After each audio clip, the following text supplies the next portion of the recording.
mention in anything and everything that we do. We are in Honolulu for a reason. Yes. On last year, in 2019, we were in Chicago for a reason. I was one of those stubborn ones in Chicago, I say, because I was determined to do my favorite, which is Airbnb. So I got my Airbnb and I got my car and started talking with some of the sorors, and the question was, well, can I go see? I said, sure, I'll pick you up. What time you coming in from the airport? Okay, I got you. And so went to take one soror, Soror Maurice, who was just talked about, to see her stepmother, who she didn't think liked her a lot. They found out that they were just missing and loved each other dearly, just misunderstood.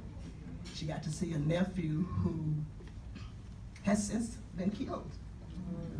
But she got a chance to hug him in 2019. And I got to go see a cousin that I looked up on White Pages. And I hadn't talked to her in 20 years or so, but when I got in contact with her, she wanted to know how did I reach her. I said, White Pages. I said, this is the first number. She said, that was my husband's work cell phone. I said, this one, she's my work number. And that's my cell number. That's the one I got her on. And so I told her, I'll be in Chicago, so I got to see you. She said, well, I'll be here, but my husband's, in the hospital bed at home, so I'm coming over to see her. And I got to contact one of my best girlfriends that I graduated nursing school with. And we'd been in contact, we'd seen each other a year before, actually, at one of our fellow graduates' birthday party, but I was there in town, and having that car and going to Chicago was so important to me because of the places I got a chance to go. And so on the night that I took Maurice to see her family members, I went to see my cousin and my cousin's husband in the hospital bed, and one of the first things she told me is that I don't even know CPR and so forth, so we stood there in practice. And that very night, he ended up going to the hospital. He had ended up having to have a G-tube. She'd been trying to feed him with him, and I explained to her what aspiration was and so forth. And she just kept saying, you're my angel, you just came at the right time. And I kept going, God knows what we need when we need it. And so I was being there, and he did go through several hospitalizations, but she understood. We worked through a decubitus that somewhat healed up because of me being able to talk with her daily since that time.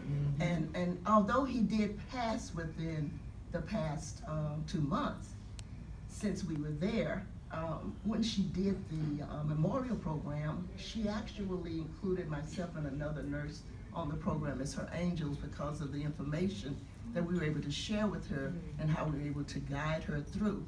And knowing that God made no mistake having us there in July of 2019. My classmate, and again, at the table, I did make sure I identified at that table over there those young people.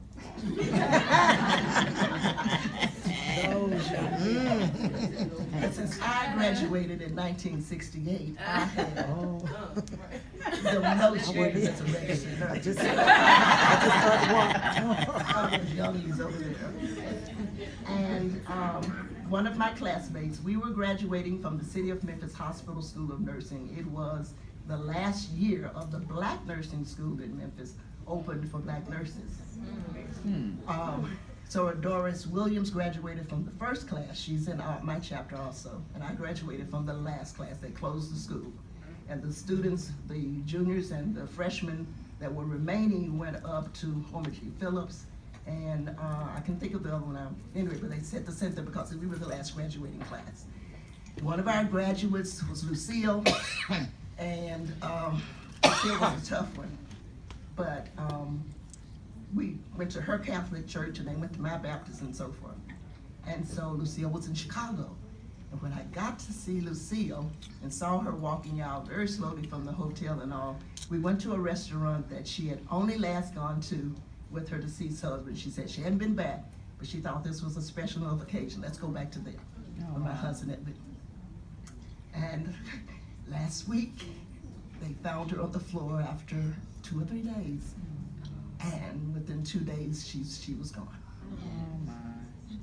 And so July of 2019, I cannot thank you enough for knowing that God knew that we needed to be in Chicago. I shared pictures with my fellow classmates when I was having lunch with her and all, what we ate, what we did. And she lived off of Lake Michigan. We just had so much fun. But those memories are memories that I only have because of Kaida Phi. And that stubbornness to drive my own car in Chicago, which I love. And so I share with you my sentimental story.